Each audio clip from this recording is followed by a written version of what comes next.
And now it's time for not a party political broadcast on behalf of New Life Church. Hi Church.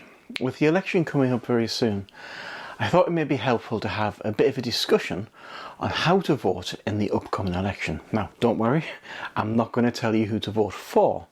That is certainly not something I should be doing as your pastor, and something nobody should be doing, frankly.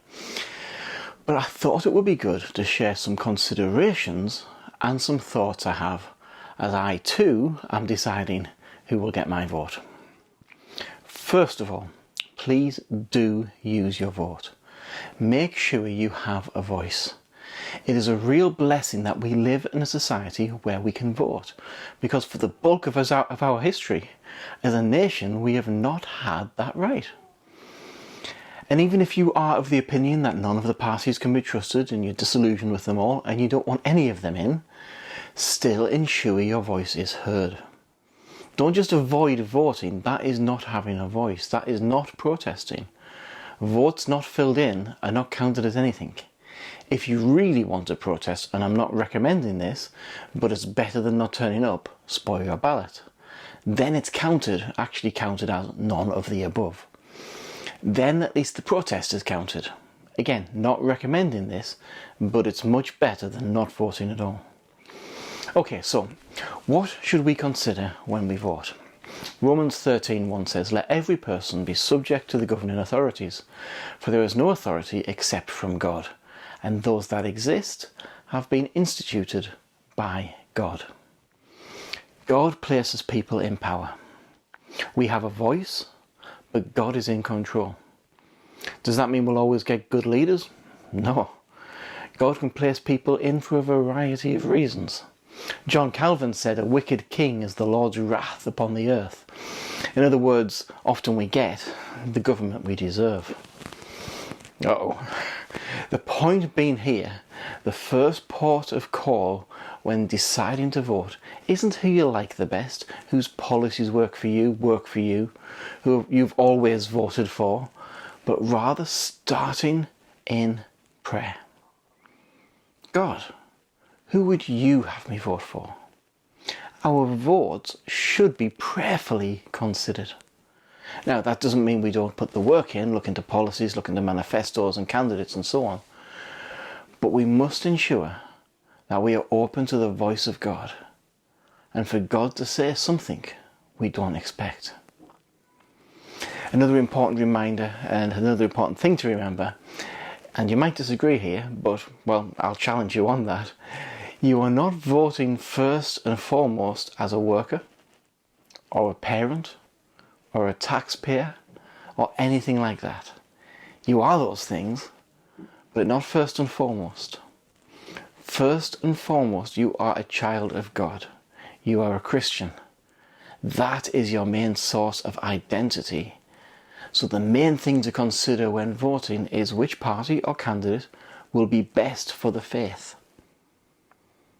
So with your candidate, a good place to start is if they're a sitting MP, what is their voting history on issues of the faith? You can look this up easily. Generally, for candidates, are they a Christian? Because I tell you, the more Christians we have in Parliament, the better. We should have Christians in every level of society. Now, this isn't always going to be easy to find out, but if they're outspoken on Christian issues, that can help form a picture. So you vote first as a Christian. Second, you vote as a person who lives in a certain place. Remember, your candidates are part of a party, but they're also supposed to represent you as an area. So, do they live in your area, or at least close to it?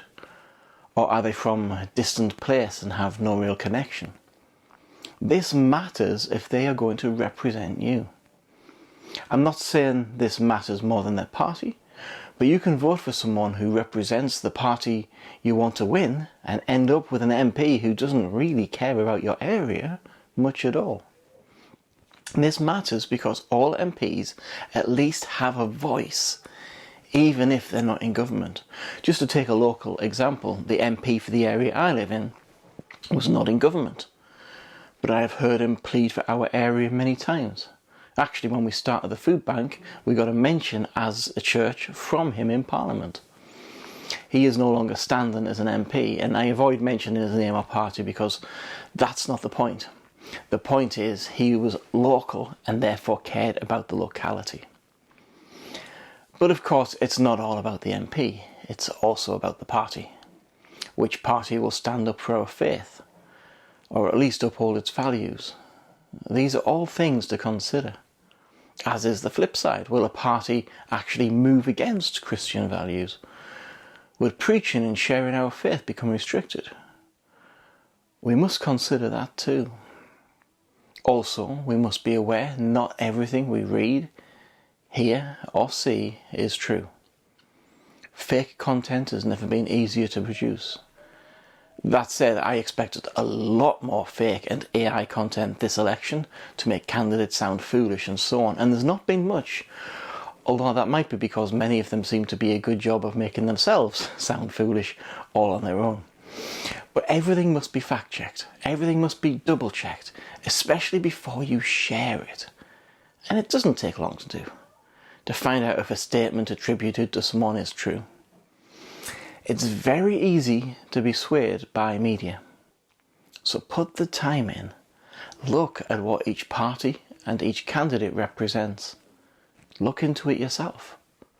Pray. Be prepared for God to change your mind. And vote. Thank you for giving me this time just to share from my heart, church. God bless.